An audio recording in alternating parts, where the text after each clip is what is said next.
a Mariana por su charla y damos lugar al espacio de preguntas y o comentarios.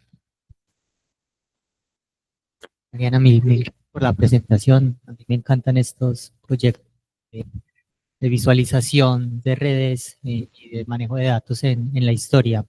Yo tengo una pregunta de carácter metodológico y ligado con ello una recomendación por si te despierta curiosidad eventualmente. Y la pregunta metodológica es quedarse o por qué seleccionar el modelo estructuralista de Moulines y de toda esta gente. Y lo pregunto porque particularmente hay un profesor en Colombia, en la Universidad de los Andes, que tiene una historia como del Imperio Español desde la perspectiva científica. Su marco teórico es Latour, pero también ha desarrollado un proyecto como de visualización y de construcción de redes de la ciencia imperial en esa época. Entonces, pues luego te comparto pues como la información, si quieres curiosidad, porque tiene como elementos similares, pero como diferentes perspectivas teóricas de la historia permiten ese tipo de visualizaciones, ¿no? Entonces, la pregunta es por qué quedarse con, o por qué seleccionan ustedes el elemento o el trasfondo del estructuralismo de Moulines cuando hay tantas perspectivas. ¿Qué nos da el elemento de Moulines, pues, o del estructuralismo en general al respecto? Esa es como mi curiosidad. Gracias. Claro. Bueno, la selección del estructuralismo es básicamente porque mis profesores de doctorados eran estructuralistas, ¿no? Entonces, ahora sí que es el marco teórico que encontré para poder hacer todo esto. Originalmente hice un árbol genealógico de teorías de gravitación y esto era completamente intuitivo, ¿no? Y cuando se lo mostré a Mario Casanueva, me dice, wow, está padrísimo, pero... y fueron ellos, Diego Méndez y Mario Casanueva, que me mostraron tanto el Formal Concept Analysis como el estructuralismo metateórico. Y bueno, me funcionó muy bien, ¿no? Lo fui estudiando y dije, esto me sirve perfecto.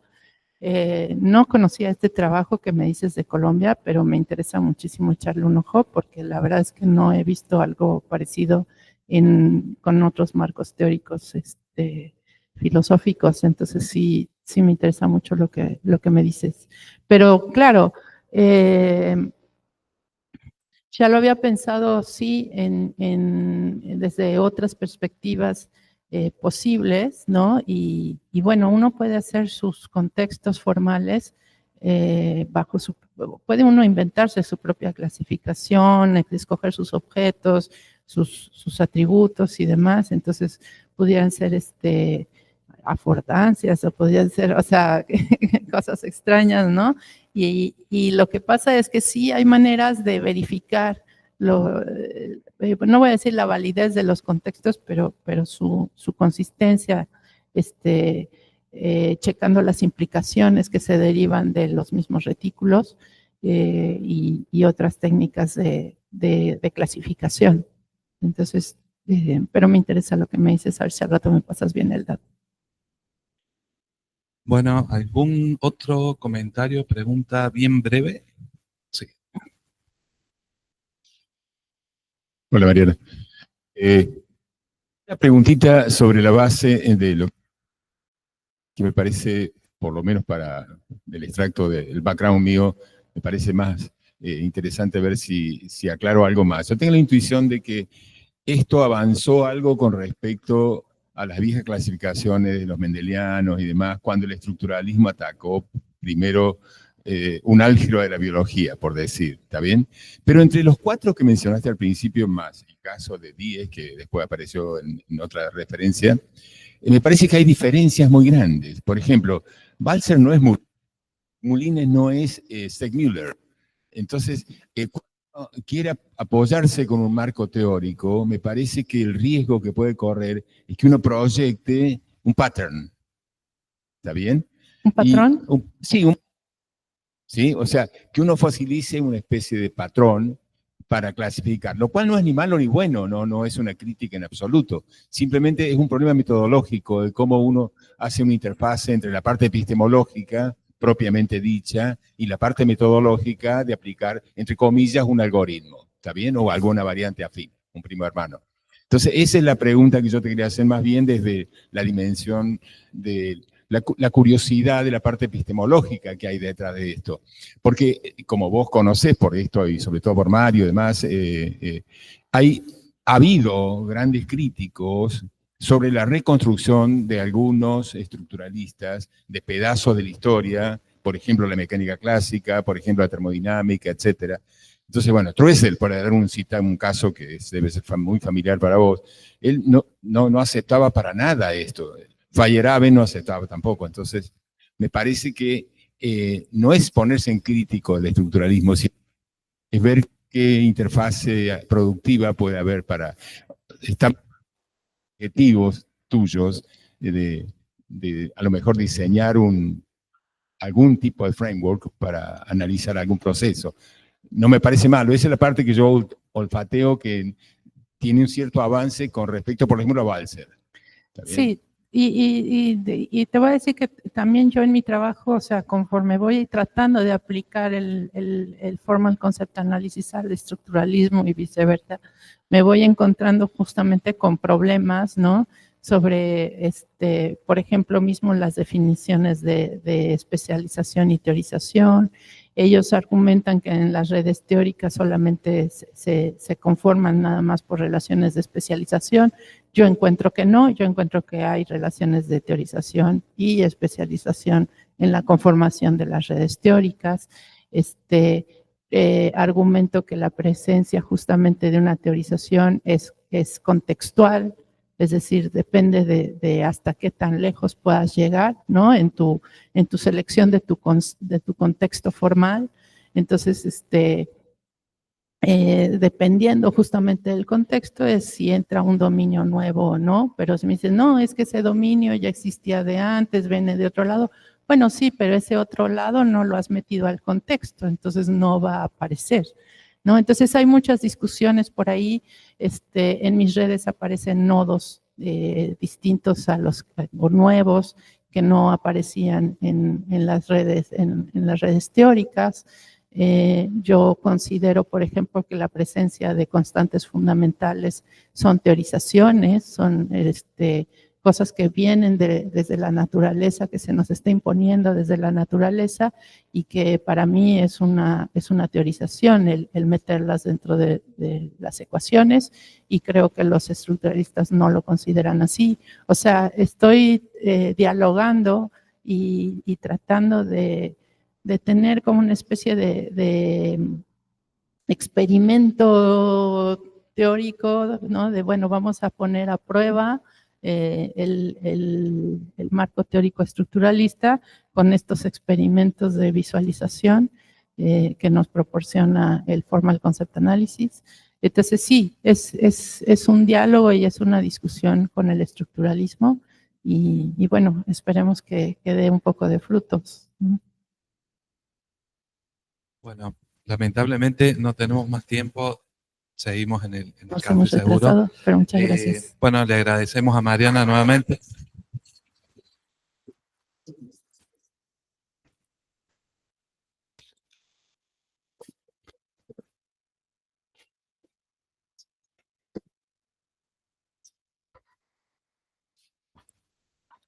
Hola.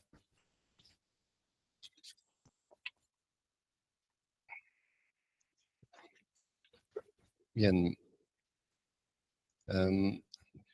Ahora tenemos el agrado de presentar a Veganemi con Historia de los Redshifts cosmológicos.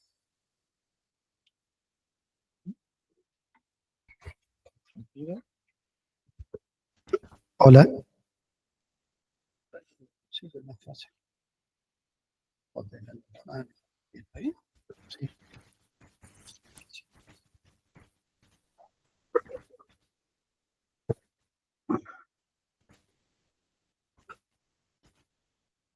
Ahí, hola. Ahí, ¿se escucha? Vamos. ¿Es este? Perdón. ¿Es este?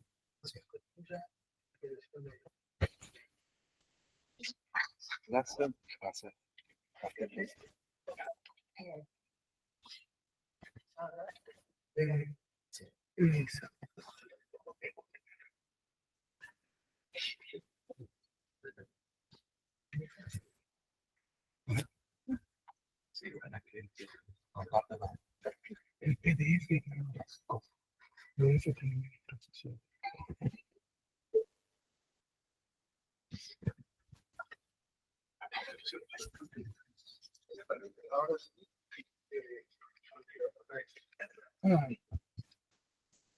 Bueno, ahí se escucha bien. Ahí. Ahí. Perfecto. Bueno, muchas gracias. Acá estoy. Gracias por presentarme.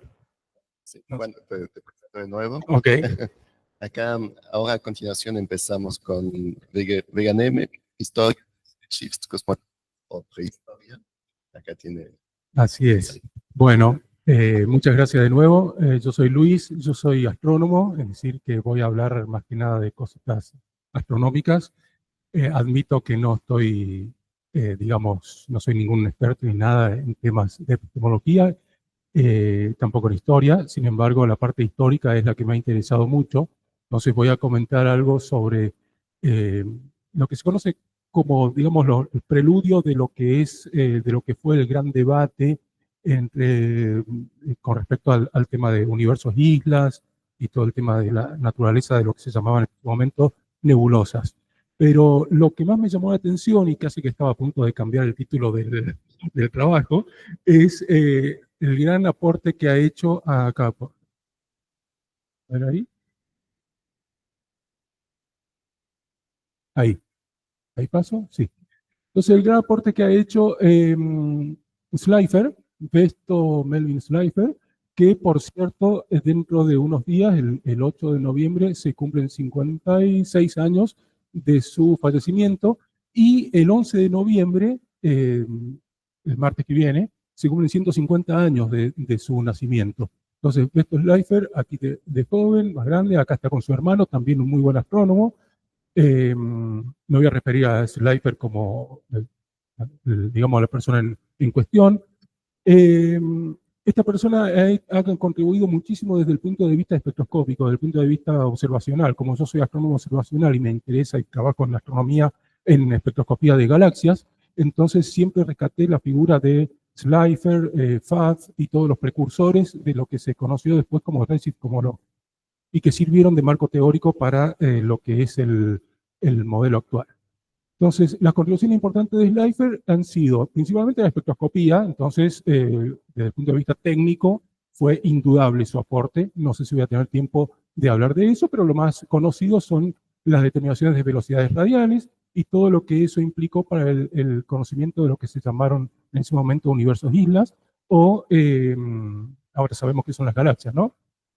Y todo lo que tiene que ver con la cosmología. Ahí nombré un par de personas importantes en esa época y no voy a ahondar demasiado en los aspectos teóricos porque ya van a haber otras charlas sobre el tema. Sí quiero rescatar en la parte de velocidades radiales y lo que serían los otros aportes que hizo Slipher, que son poco conocidos y que me gustaría justamente hacer un poquito de énfasis. Entonces, básicamente, como muchos ya conocemos la historia, es decir, acá el concepto de universo islas es bastante antiguo, si se quiere, pero no el tema de lo que sería la expansión del universo, porque en ese momento, estamos hablando siglo XIX, el universo era principalmente estático, ¿no? Entonces, habían algunas nebulosas que obviamente no se sabía qué eran, ni se sabía el tamaño de nuestra Vía Láctea, de nuestra galaxia. Lo que sí se veía eran muchas nebulosas y muchos cúmulos globulares. Pero principalmente imágenes, por una cuestión técnica, por una cuestión tecnológica. Las imágenes eran con placas fotográficas, obviamente. A medida que fue avanzando la tecnología, fue avanzando la ciencia también, porque estos objetos son más bien débiles. Ya voy a volver sobre eso. Pero rápidamente, alrededor de 1900, se establece el Observatorio Lowell, y con este telescopio y este espectrógrafo se hacen importantísimos avances. La hipótesis que predominaba en ese momento con respecto a las nebulosas era la hipótesis nebular, principalmente por Percival Lowell, muy conocido por su afición y su interés por Marte. En 1894 Lowell funda el Observatorio Lowell, justamente, y el interés principal eran los planetas. Desde el punto de vista técnico o espectroscópico, la rotación. En 900 ordena la adquisición de este espectrógrafo y contrata como asistente a Slipher. Vesto Slipher venía de la Universidad de Indiana y tenía un grado en astronomía y mecánica. Eso es importante, porque desde el punto de vista técnico fue muy novedoso, digamos eso. Entonces, él realizaba espectroscopía de planetas, en realidad fue contratado, digamos, para realizar espectroscopía de planetas, y comienza a usar el refractor Clark de 62 centímetros, o 24 pulgadas. Entonces, en esa época ya obtiene la rotación de Venus, la lentísima rotación de Venus, de Júpiter, de Saturno, detecta bandas moleculares, acá hay algunos de los espectros de esas que tenían en esa época, donde ya confirmaba justamente la rotación. Estamos hablando de rotación desde el punto de vista, obviamente, cinemático. Esto se manifiesta por una cuestión de desplazamiento de las líneas y a distintas partes del cielo. Ya voy a volver sobre eso.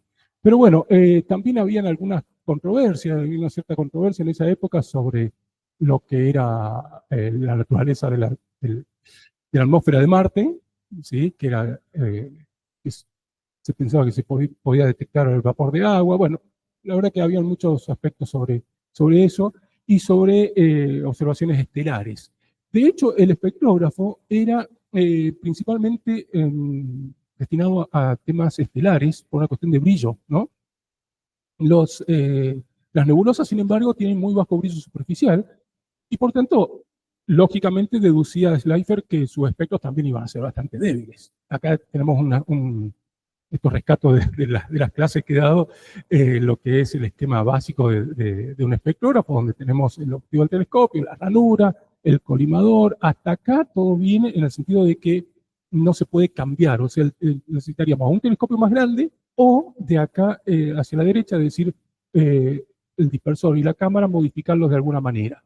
Y justamente esa es la mejora que él hace, ¿no? Entonces, Slipher mejora el espectrógrafo, este es el espectrógrafo, y como digo, en ese momento no se conocían la naturaleza de las nebulosas, ni se sabía muy bien qué era lo que se iba a obtener, según entiendo, que son los espectros tanto de emisión como de absorción, que es lo que conocemos ahora. Estos son espectros modernos, obviamente, donde acá tenemos un corte espectral, es decir, un corte en la intensidad de los espectros, que en realidad eran espectrogramas, es decir, eran placas con toda una imagen espectral. Entonces, ya sabemos ahora que las galaxias presentan un continuo, presentan líneas de absorción e incluso algunas líneas de emisión, de acuerdo a su naturaleza o clasificación. En ese momento él distinguía entre bright line y dark line, es decir, gaseosas, nebulosas gaseosas, pueden ser las planetarias, por ejemplo, y estas espirales que, repito, no se sabía muy bien qué eran. Algunas imágenes de esa época, como la mayoría, o por decir algún número, un 50% de las nebulosas que se observaban eran espirales, entonces se suponía dentro de la hipótesis nebular que estos eran análogos a nuestro sistema solar en formación.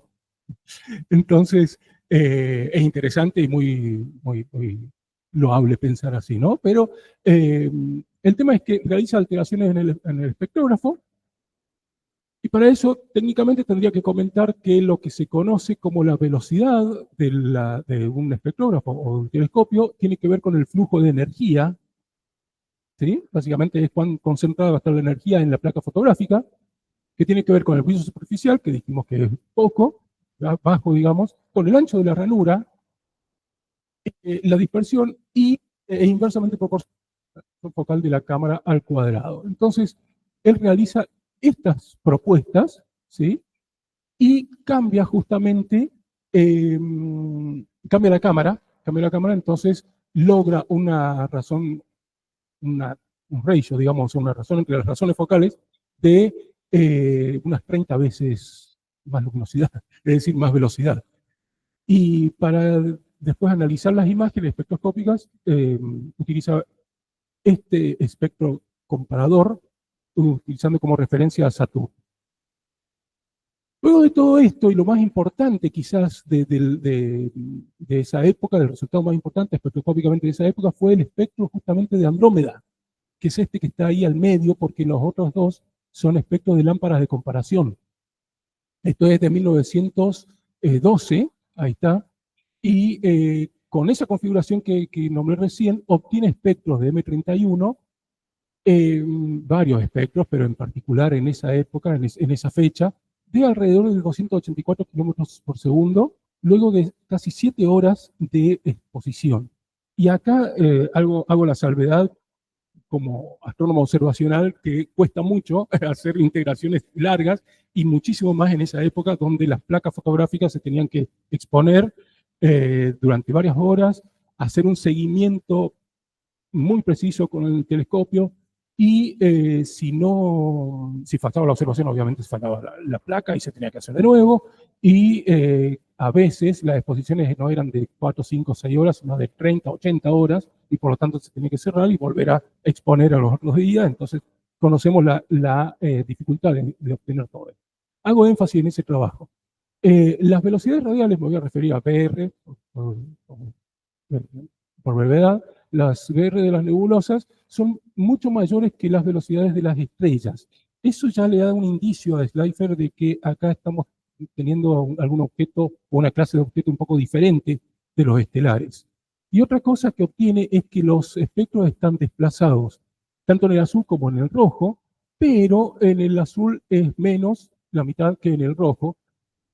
Por ejemplo, 4000 Armstrong sería esto, 4000 Armstrong sería 8 Armstrong, como debe ser si el efecto se debe a velocidades radiales. Él nota eso. Por lo tanto, no encuentra otra explicación más que el desplazamiento Doppler de los espectros. Luego, esto es, bueno, ese espectro está disponible en la página del Observatorio Lowell y hago un poquito digamos, de reconocimiento justamente a la gente de Lowell con la cual me contacté y para gran agrado dicen que la colección del Dr. Slipher es de alta prioridad en lo que se refiere a digitalización de sus placas fotográficas. Y me envía justamente, Stephen Levine, me envía justamente un resultado preliminar sobre M31. Me había contactado yo en realidad con Amanda Bosch, que es la directora, y Lorena Munson es la encargada de archivología del Observatorio Lowell. Ahí arriba está la galaxia Sombrero, que enseguida vamos a volver sobre eso porque obtiene espectros súper llamativos. Y bueno, estos espectros y las velocidades radiales que obtiene llaman la atención de varias personas de esa época, y a mí me llamó la atención que el mismo Percival Lowell, que era un fanático de la hipótesis nebular, termina descartando la hipótesis nebular en base a estos resultados.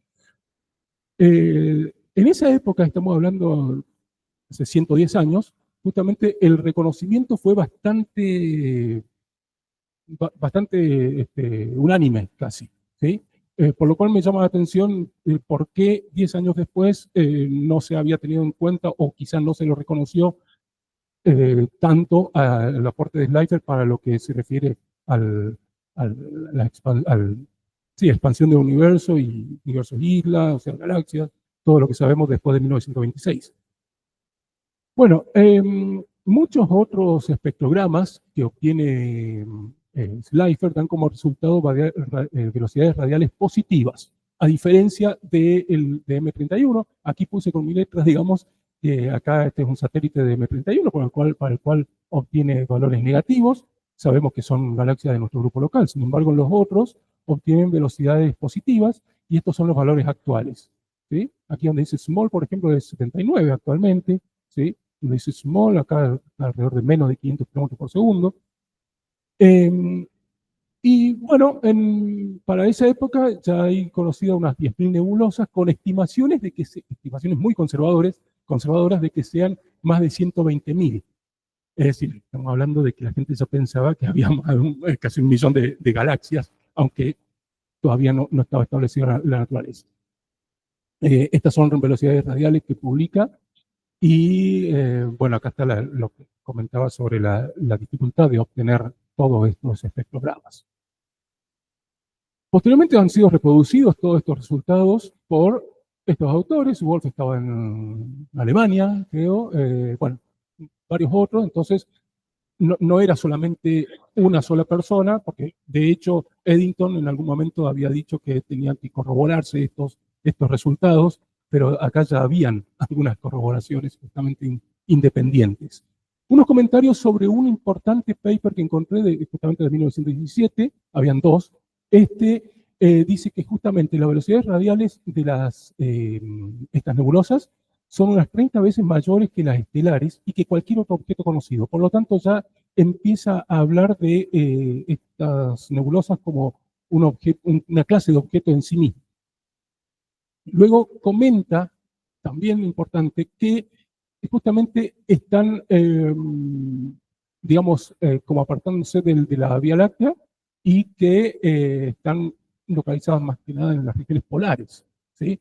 Luego comenta lo que resultó ser el resultado más llamativo y más importante, es que justamente hay una velocidad de recesión. Acá habla de 500 kilómetros, no ponían el kilómetro sobre segundo, pero en los 500 kilómetros sobre segundo en realidad se refiere a un valor promedio, porque todavía no se sabía, ahora sabemos toda la distribución de velocidades radiales o de redshift que hay, pero en ese momento habían, 5 minutos. Entonces, eran, digamos, pocos objetos todavía conocidos. Luego hay otros resultados, que nuestra galaxia en realidad no está quieta, y acá establece ya fehacientemente la teoría o la idea de universos islas.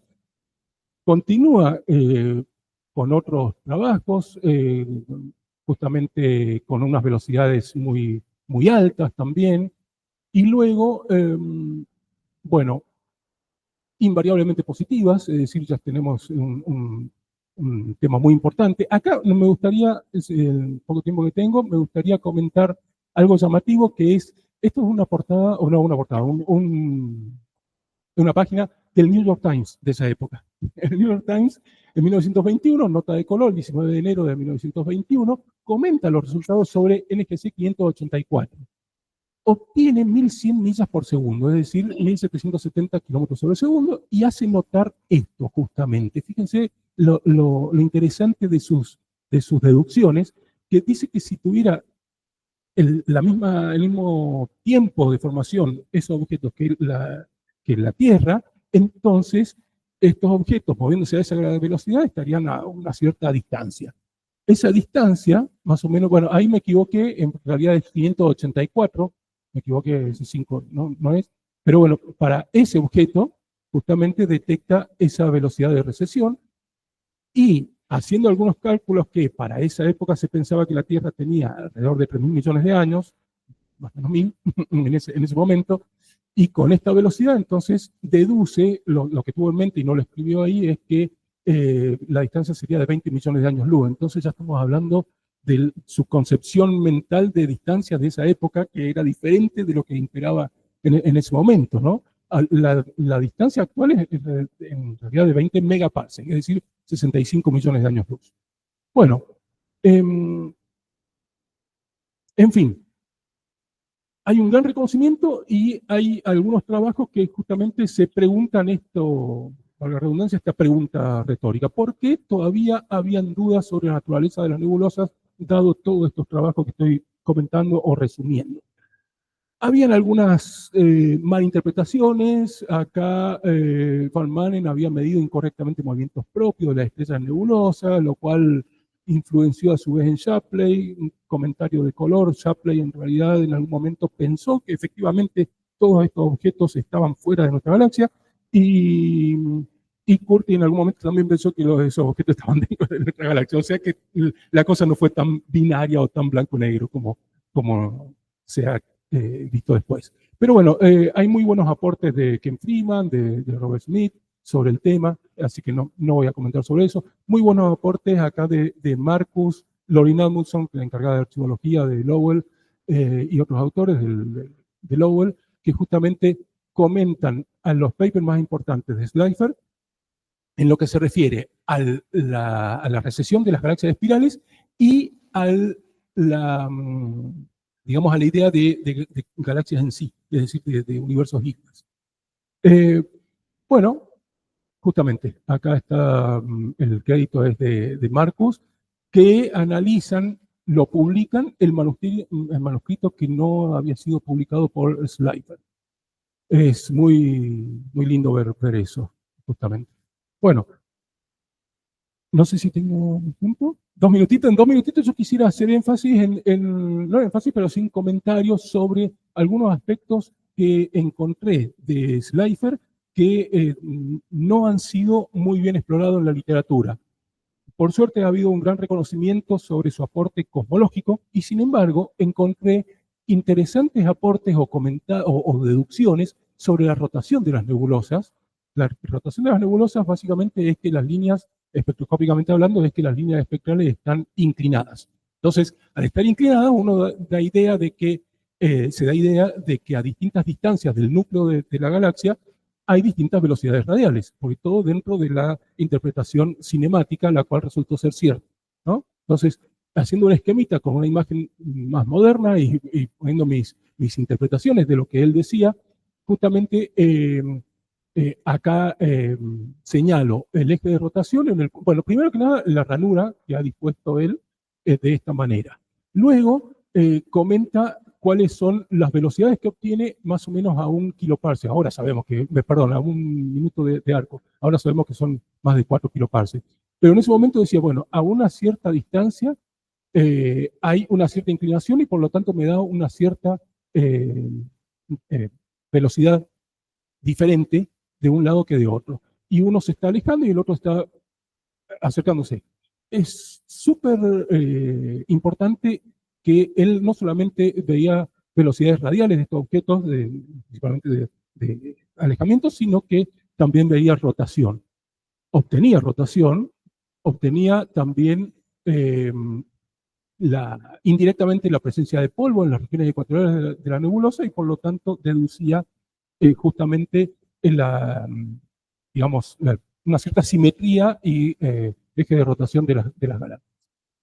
Bueno, como para finalizar, bueno, acá también habla sobre las velocidades internas de las galaxias, cosas que fueron analizadas 25 o 50 años después. Acá está Carl Seifert, justamente que clasificó las galaxias activas, que se conocieron después como galaxias Seifert.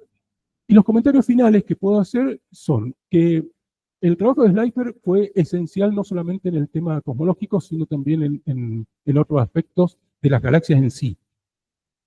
Su mayor y mucho tiempo ignorada contribución fue el legado cosmológico, por lo que decía, pero fue una persona sumamente humilde y él hablaba de scattering, de velocidades radiales y no de la expansión del universo. También es cierto que no contaba con información sobre las distancias de las nebulosas, pero sí deducía algo sobre las distancias, pero no tenía obviamente las determinaciones fehacientes, ¿no?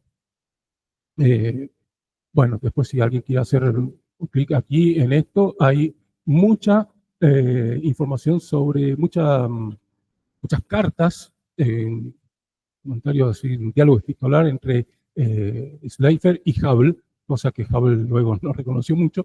Y bueno, y también realizó importantes contribuciones sobre las galaxias en sí, sobre la inclinación, sobre la rotación y sobre la dispersión de velocidades de las galaxias. Algunos de estos aspectos los puedo comentar dentro de una semana en el seminario acá mismo de 11 de noviembre, donde se cumplen los 150 años del nacimiento de Slipher. Así que, bueno, eso es todo. Muchas gracias.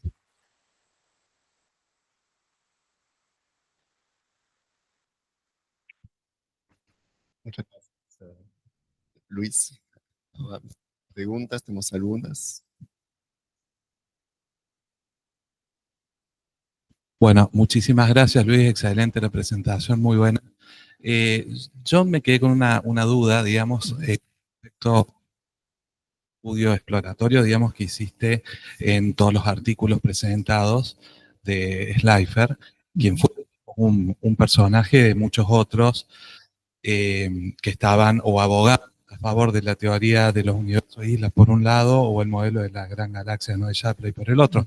Incluso se puede ver esto, panquequeo, por decirlo de alguna manera, de muchos de los astrónomos La pregunta concreta es si vos has podido notar algún tipo de presunción del mismo Slipher en todos estos artículos que vinculaban esto que él estaba trabajando, digamos, o los análisis espectrales y demás, algún tipo de relación, ¿no?, entre la velocidad y la distancia de recepción de estos objetos. Es decir, algo que posteriormente Hubble lo Claro. desarrolla, digamos, y lo postula. Pero, es decir, la tenía tan clara en ese contexto, Slipher, que cuesta mucho decir, pucha, ¿cómo no pensó? Lo tenía a la vista, Claro. ¿no? Claro. No sé si vos habrás podido ver algo en las... Comienzo por el final. Slipher era una persona que, como decía, estaba muy abocada al estudio espectroscópico, no mucho del desarrollo teórico que se desprendería de esos resultados, y también estaba con otros, no estoy justificando, pero estoy viendo que también él empezó como asistente de Lowell, justamente, en el observatorio, y llegó a director, ¿no? Después antes de eso fue vicedirector, y después fue director. Entonces tenía muchas otras tareas en las cuales se abocó mucho. Y en lo que respecta a esos primeros artículos, no hablaba específicamente de una relación entre... Ay, perdón. A ver si... Bueno, no importa, no hay problema. Ajá, no hay problema. Ok. No, es que tendría que buscarlo, pero me parece que hacía algún comentario sobre, pero muy tangencialmente, sobre la relación entre velocidad y distancia. Él sabía o intuía que podía haber alguna relación, pero nunca desarrolló eso como para decir, bueno, acá tenemos una relación por lo menos 2, 3 puntos, no solamente con 2, sino con 3 puntos. Quizás a 1 o 2, él comentó, no lo encuentro ahora, pero sí lo he visto en alguno de estos numerosos trabajos. No eran trabajos tan largos tampoco, en ese momento los papers eran diferentes de la estructura de paper que conocemos ahora, pero sí habían algunos comentarios sobre, como por ejemplo, acá dice, este hecho indica que la nebulosa es muy grande y por lo tanto esto implicaría major increase in the estimated size of the universe. Ese tipo de comentarios así sí los hacía, pero no, es como que le faltó digamos, estuvo a un paso de establecer lo que ahora conocemos como ley de Hubble, que no se le quita el mérito, obviamente, a todo el trabajo de Hubble y tantos otros que no voy a nombrar ahora. Pero sí tengo entendido, y quizá alguien que sepa más de historia sobre esto me puede corregir, pero sí tengo entendido que Hubble no reconoció mucho de aporte, a pesar de que sí habían publicado sus determinaciones de velocidad. Obviamente le faltó distancia, sí, es verdad, le faltó la distancia, pero tampoco fue muy reconocido en la época. En 1915 alrededor, no sé, todo el mundo se puso de pie para aplaudir estas determinaciones, y 10 años después no era muy reconocido ese aporte. Entonces, quizá era porque le faltó distancia, es verdad. Sí. Acá. Me encanta tu presentación, muchas gracias. Y quería comentar que en el trabajo de Sitter de 1917, donde propone el modelo de universo vacío, él deduce un efecto tipo Doppler, ¿no? Sí. Por la forma en que hace su foliación del universo y su coordinatización y todo eso. Y después de esa publicación vienen toda una serie de debates de justamente si estaba bien o estaba mal, pero haciendo referencia a que podía explicar las observaciones de Slipher. Entonces, eso me parecía súper interesante, que justamente las observaciones de Slipher fueran lo que De Sitter decía que estaba él explicando, ¿no? Que bueno, a la mera hora resulta que no era eso, ¿no? Pero sí las contribuciones de Slipher previas a Hubble tendrían que haber sido mucho más reconocidas en ese sentido. Gracias por el comentario. Una cosita al no al margen, adhiero un poquito más sobre eso, y es que justamente estamos hablando de lo que ocurría hace más de 100 años, donde las comunicaciones, y tengamos en cuenta el contexto político social de esa época, estamos hablando de y antes y después de la Primera Guerra Mundial, las comunicaciones eran, digamos, muy pobres, y aún así hay trabajos en regiones adversas o enemigas de Estados Unidos, como eran Alemania y la misma Unión Soviética. Entonces, bueno, quizás eso por un lado, por el lado bueno de que se lo reconocía, pero por otro lado eran unos pocos reconocimientos al otro lado del Atlántico. Entonces, es verdad que, bueno, justificaría en parte que no se tuvo demasiado en cuenta. Pero sí, están una de cal y una de arena, digamos. Sí, tal cual. Sí. Ok.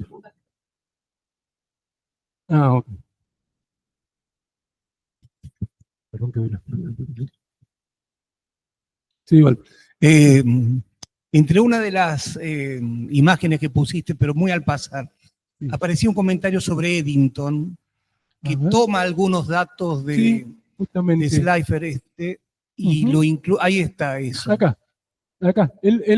Bueno, ahí sí había una comunicación personal incluso. Ya estamos hablando del 22, creo que el libro en realidad creo que es del 23. Que alguien Claro, me corrija. digo un poco en el contexto de la discusión o el comentario de el ella, comentario. ¿no? Si Eddington lo toma en cuenta, de Claro, alguna manera era un resultado también que sí, circulaba por la comunidad científica. cierto, sí, tal cual. Bueno, pero fíjate que aquí dice, bueno, aquí también comento que Eddington comentaba justamente que esos improbables valores debían ser comprobados independientemente, lo cual está bien, en ciencia se avanza así. Sin embargo, ya había algunas comprobaciones, ¿no? Entonces, bueno, él decía, cosa que acá tendría que haber puesto algún signo de admiración o de exclamación, ¿no? Porque justamente no cuestiona el trabajo de observación. Considera indudable, Eddington lo tenía como un súper buen astrónomo observacional, y creía totalmente, no es que creía, sino que confiaba en la técnica utilizada por Slipher, pero por otro lado decía, no, lo mismo hay que esperar que observen otras personas, que él quizás creía menos capaz, pero es rara la sensación de esa época. Quizás era que era demasiado novedoso para esa época, romper el paradigma del universo estático. Ahí no me meto porque sinceramente no sé mucho sobre eso, pero sí, justamente eso de Eddington es rescatable. Bueno, muchas gracias, Luis. Ok, Sí, gracias. Y ahora tenemos la tercera exposición para Smith. Can you hear me? Good morning. Yes. Yeah. Do you have some slides to show, or can you share your screen? We can see you. Yeah. So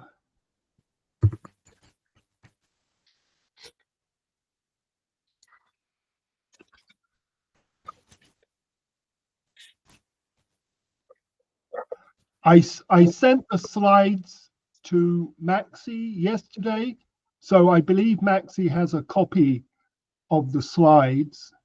I'm just trying to find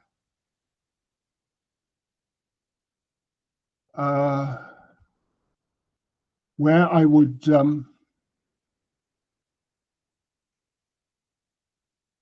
Yeah, we will share the slides from OI.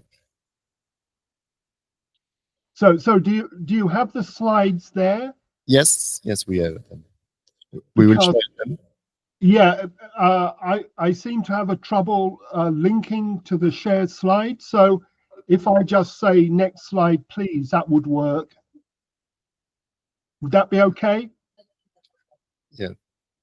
Can you see them? I don't see them at the moment, no. You don't see them.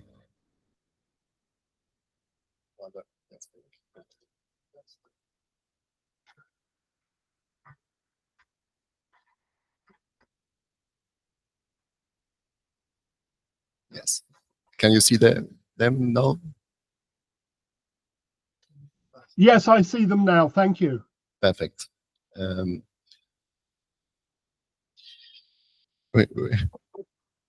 Let us know when we need to make the switch. Okay. Well, we have our last talk of before the coffee break. Robert Smith from the University of Alberta will present with Hubble and observation in astronomy. So you have the floor, Robert. Thank you very much, and good morning to everybody from Canada. If we could have the next slide, please. So this is the basic outline of the talk. I'll give a very short introduction and then focus on two issues that concerned Edwin Hubble, particularly in the 1920s. The first one is to do with, was he seeing stars in the outer regions of what were called spiral nebulae in the 1920s? And I'll also say a few things on Edwin Hubble and laws, because that will get us to the redshift distance relationship and Hubble's views on the meaning of that relationship. And so if I could have the next slide, please. So just to give some background here, the position in the early 20th century, of course, was that the galaxy that we are part of is the only galaxy in space that you could view in your telescopes. There might be other galaxies, but they're not visible in even the largest telescopes that are available. And so the famous writer on astronomy in the 19th century, Agnes Clerk, wrote in her book, The System of the Stars, and if we could have the next slide, please. So here's a famous quotation from Agnes Clerk, which was also repeated in her 1905 later edition of The System of the Stars. And so she argues that the question whether nebulae are external galaxies hardly any longer needs discussion. It has been answered by the progress of research. No competent thinker with the whole of the available evidence before him can now, it is safely say, maintain any single nebula to be of coordinate rank with the Milky Way. So that's the position, as I say, at the very end of the 19th century, early 20th century. So if I could have the next slide, please.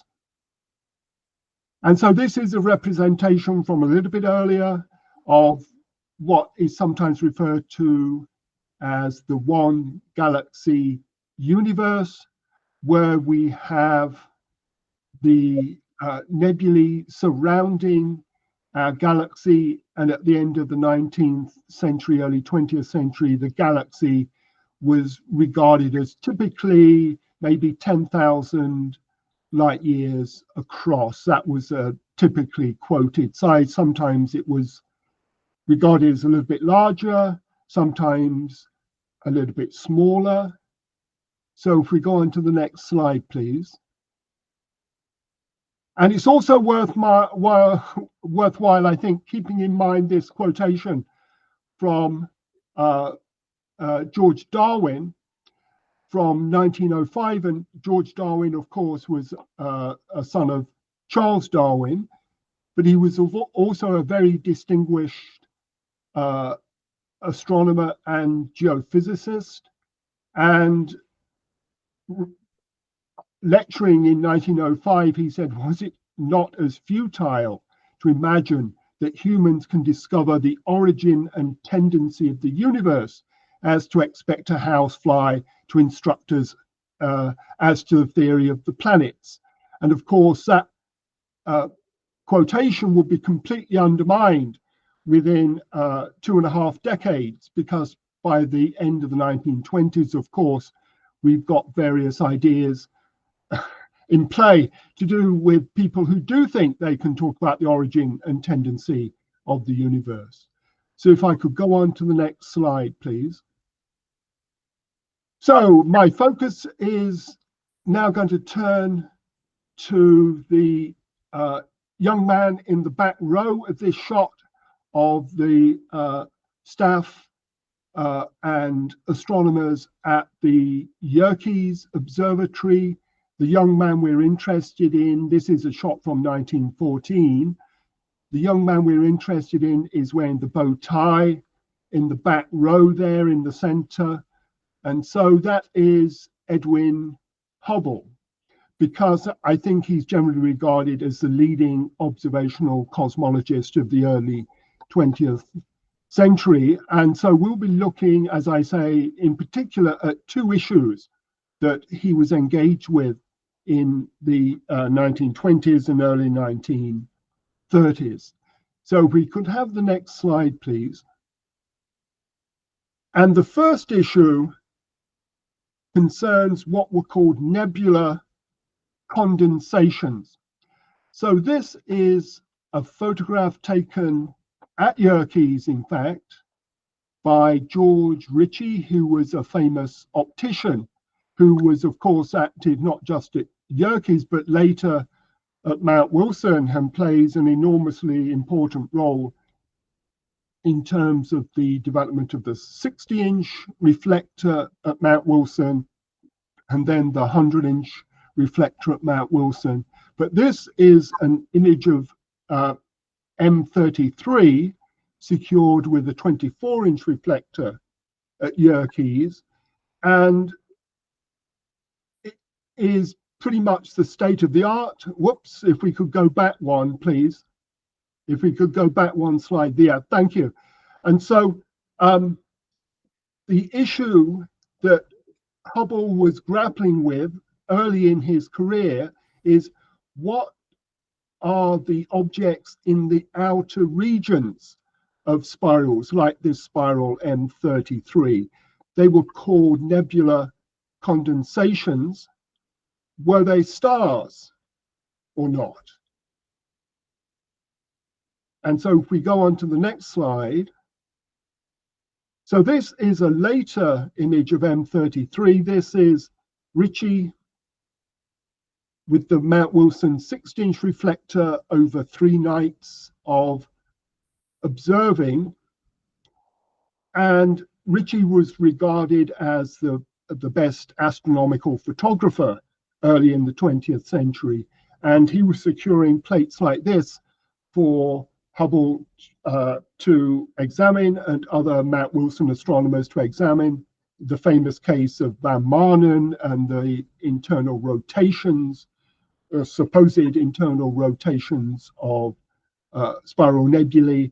Those plates were secured for him by Ritchie. So what are we looking at here? Is it a kind of what we would call galactic system, or is it in fact something else, maybe a small cluster of stars, maybe something entirely gaseous? What's going on here? And so if we go on to the next slide, please. This is another object that was closely studied by astronomers in the 1910s and 1920s. This is M87. What are we seeing in the outer regions of this object, which, along with just about all the other nebulae in the 1910s and early 1920s, would have been classed as a spiral? That is obviously not a terminology that would survive very long. But in the 1910s and 1920s, as I say, it was regarded as a spiral because astronomers believed if you could examine these kinds of objects with enormously large telescopes, you would in fact see a spiral structure reveal itself. But the key issue for us is what is in the outer regions of this object. Are we looking at stars? Are we looking at some sort of system of globular clusters around? What's going on here? So we go to the next slide, please. Well, one of the important Mount Wilson astronomers who did examine these kinds of objects was Harlow Shapley. Shapley's famous because he participates in what is now called the Grand Debate. The Grand Debate wasn't grand and it wasn't a debate, but that's a different talk. And Shapley would, of course, leave Mount Wilson fairly shortly for the Harvard College Observatory, where he became the director.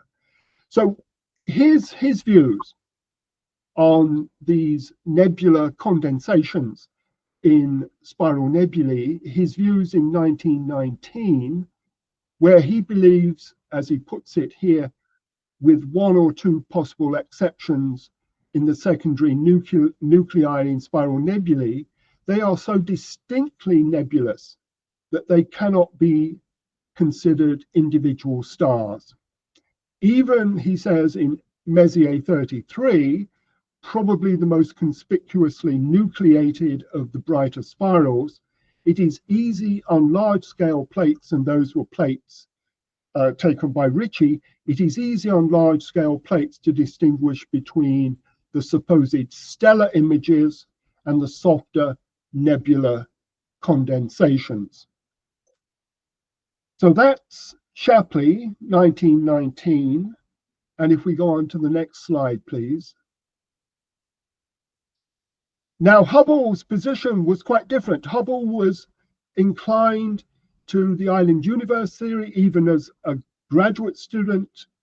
And his interpretation of these nebular condensations was quite different to Shapley. And Shapley, of course, was famously an opponent at this point of the island universe theory.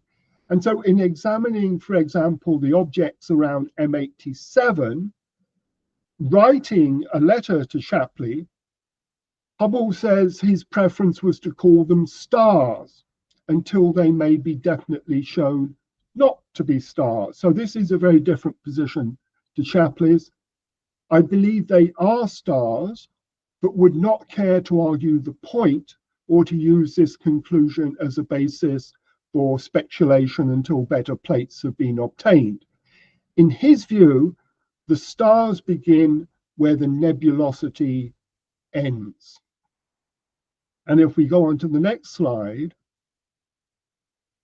and I think that in part, these views of Hubble are being shaped by the British mathematician and astronomer J.H. Jeans, who's probably more famous for his involvement in the debates on the development and evolution of stars debates with Eddington, in particular in the 1920s and 1930s.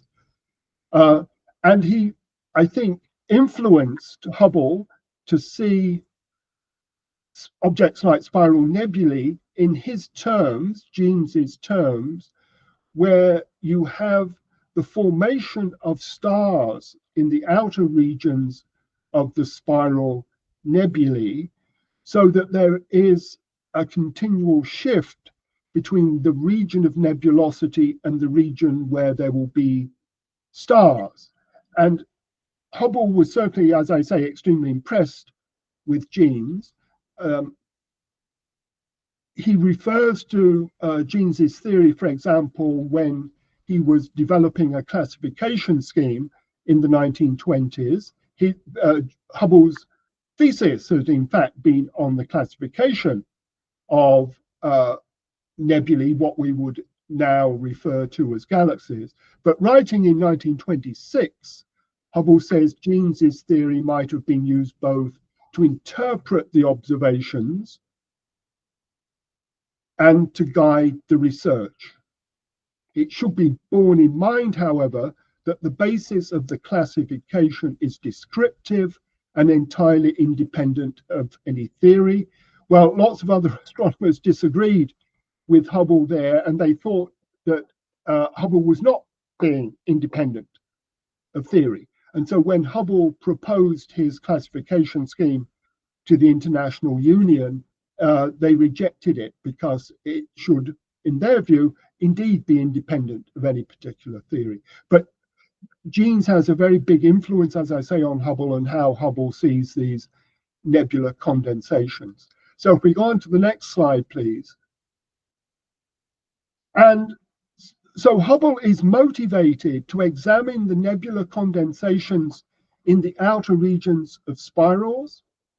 He's trying to decide, are these objects I'm observing actually stars or not? Because if they are stars, that has extremely important consequences for the island universe theory. And by 1923, Hubble is engaged on a program of searching for novae in the outer regions of the Andromeda Nebula, M31. And of course, I won't run over this in any detail, but the famous observations of the outer regions of the Andromeda Nebula reveal a Cepheid variable star, and this is the discovery plate taken by Hubble, and we've got the date, and we also have the N at the top right there, crossed out with VAR, short for variable, added in later. That is a Cepheid variable. And so Hubble has detected a Cepheid variable in the Andromeda Nebula, and soon, in the wake of the very first observations of Cepheids, he sees a lot more Cepheids in the Andromeda Nebula and some other nearby spiral nebulae. And if we go on to the next slide. So this is the recording in Hubble's observing book of the moment we can see where he's actually later entered. And so this is the observing book on the bottom right side there of the slide. He's seeing Cepheids, and so he's added a new entry into his observing book because he's reinterpreted his observations. If we go on to the next slide, please. 5 minutes. Yeah, so there is the light curve on the left-hand side of the first Cepheid. Sorry, Robert. Yeah. You have 5 minutes. Sorry, 5 minutes? Oh, okay. So we go on to the next slide. So we've got distances now via the Cepheids. And this is Hubble writing to Harlow Shapley, explaining that he's found the Cepheids, and the distance he's got is 900,000 light years, which clearly puts it far outside our own Milky Way galaxy. And so this is usually taken now as the establishment of the island universe theory, and pretty much all astronomers within very short order will agree with Hubble that objects like the Andromeda Nebula are indeed external galaxies. We go on to the next slide, please. So that is just to underline that the Cepheids are the key, because it's possible to employ what is now called Leavitt's period luminosity relationship to get distances. We go on to the next slide, please. And I'll just say a few words to conclude about radial velocities and the redshift distance relationship. And we've already heard about Slipher earlier. So this is the list that Eddington published in 1922 of the spiral nebulae and their radial velocities. And so this shows that the great majority are receding from us. Why? So that becomes a major theoretical issue in the 1920s. Go on to the next slide, please. And in the 1920s, various people try to establish a relationship between redshift and distance. And this is one such attempt. This is by Lundmark in 1924, where we've got velocity on the y-axis and distance on the x-axis. I don't know if you can see a straight line there. I think I'm struggling to see a straight line. If we go on to the next slide. This is another try. This is, in fact, using globular clusters and checking for a redshift distance relationship with globular clusters. This is also Lundmark, but there are a number of other people who are doing this in the 1920s. Go on to the next slide. And so then we get to the famous Hubble, well, this one is a Hubble diagram, the velocity distance relation among extragalactic nebulae.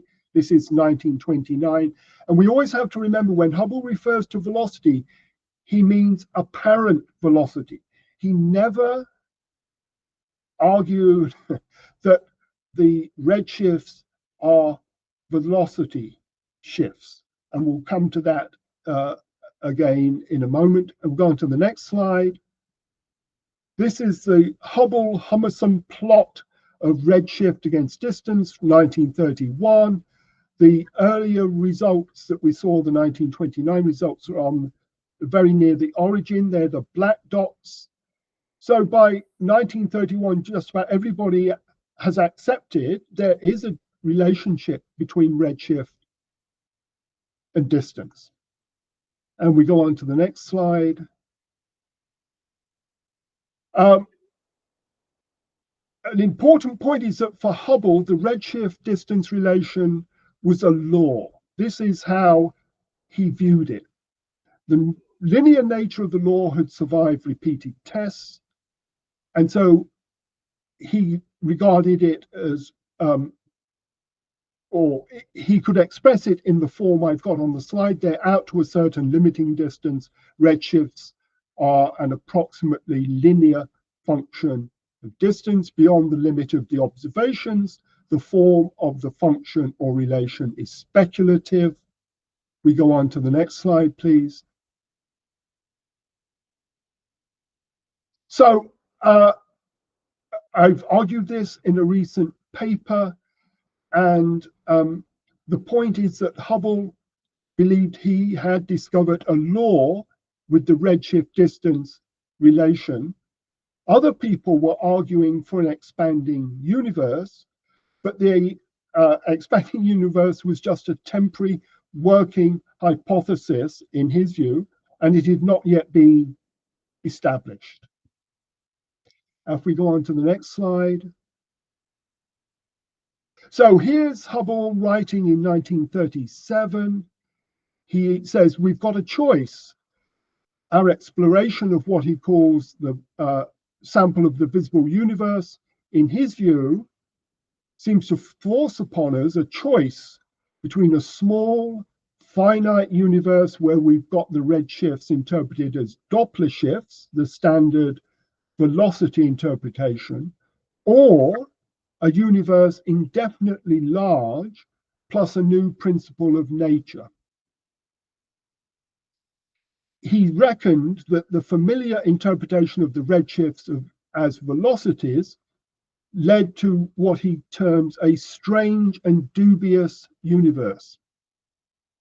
Hubble was inclined to the indefinitely large universe, but observations do not rule out the other universe. That is, the observations do not rule out interpreting the redshifts as velocities. But his preference is expressed very clearly here, not to interpret the redshifts as velocities. So we go on to, I think that's probably my last one. If we go to the next slide. Yes, that is the last slide. So we'll leave the last word with Hubble. Thank you.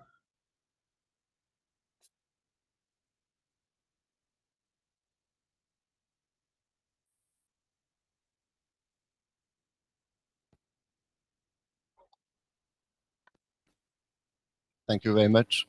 We have a few minutes for a few questions.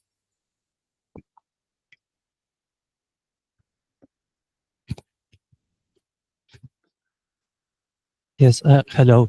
I have a comment about the variable stars on Andromeda.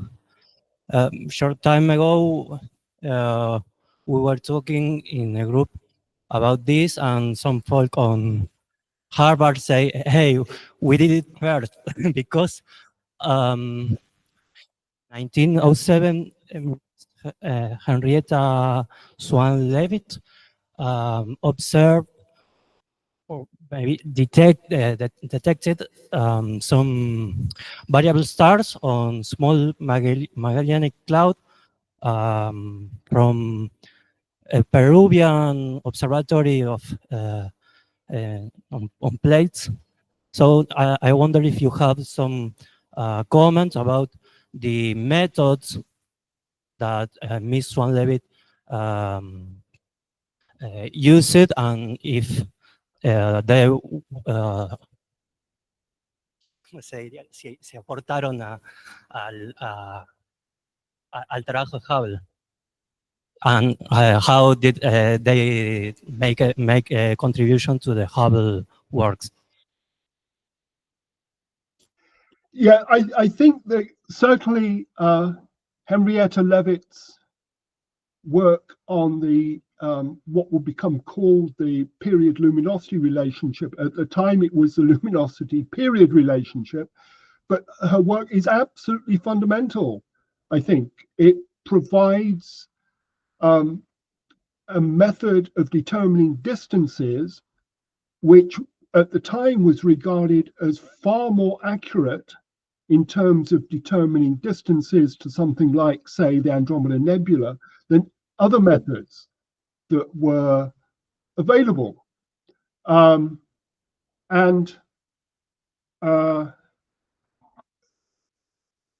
relationship that she establishes in 1912 is also fundamental to the researches that Harlow Shapley does in terms of what is called the big galaxy, when he argues that the globular clusters surround the galaxy, and so therefore our own sun is far distant from the center of the galaxy. And so this is the first time with this big galaxy that we have the sun far from the center of the galaxy. And that set of distances that Shapley determines rests on really the period luminosity relationship that Leavitt found. And so the period luminosity relationship is fundamental to this idea of the big galaxy, and it's also fundamental to settling the dispute over the distances to the spiral nebulae, and those distances settle the question is of are they galaxies or not. So as I say, I don't think you can overestimate how important Leavitt's period luminosity relation was for early 20th century astronomy.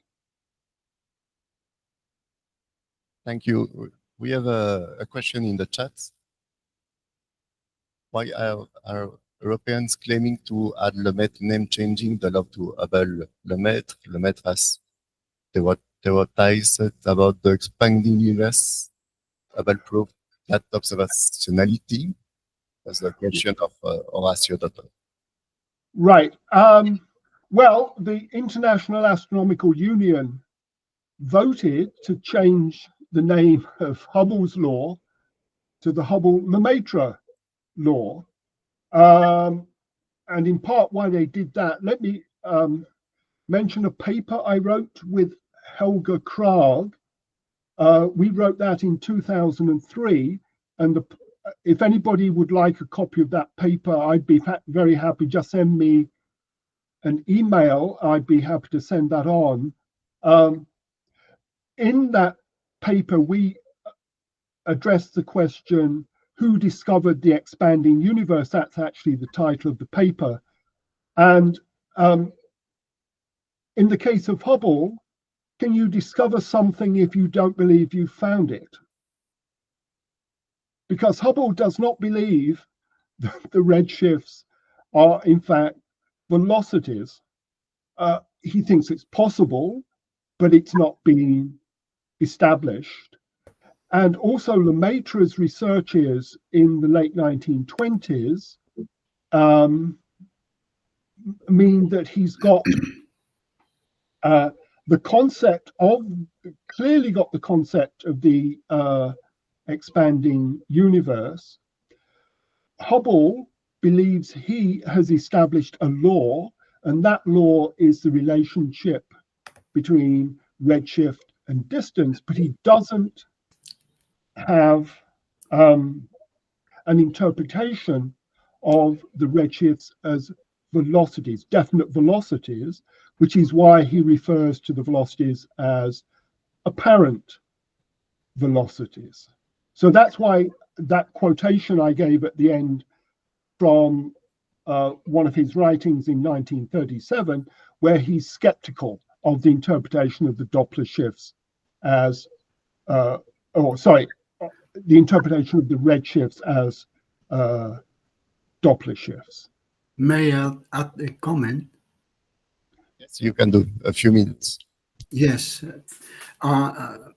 The same argument we can apply to Planck law, because when Planck theorized about the quantum, he didn't believe of that. Actually, they are very carefully, actually, any think tank is carefully when they propose things.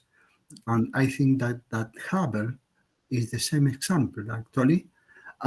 He was very careful because it is right that the radial velocity may be interpreted as many things. Actually, presently we see the same thing with the tire photon. I mean, it is the same problem, actually, because the tire photon is another interpretation of the redshift. But I think that the law really was discovered by Hubble, although he didn't believe of that. Thank you. Right. Yeah, I mean, and it's also worth keeping in mind that there's something called Stegler's law, which says no scientific theory is named after the person who discovered it. You see, it's actually the same thing. Big thinkers are very careful about the discovery they made because they are surprised by their discovery. Thank you very much. I was actually at that General Assembly. I think that Europeans were overtaking that actually because they are the major number of people in the audience. Thank you. Thank you very much. Thank you very much, Robert Smith, for the presentation and the time. We can provide an applause to Robert Smith. Thank you.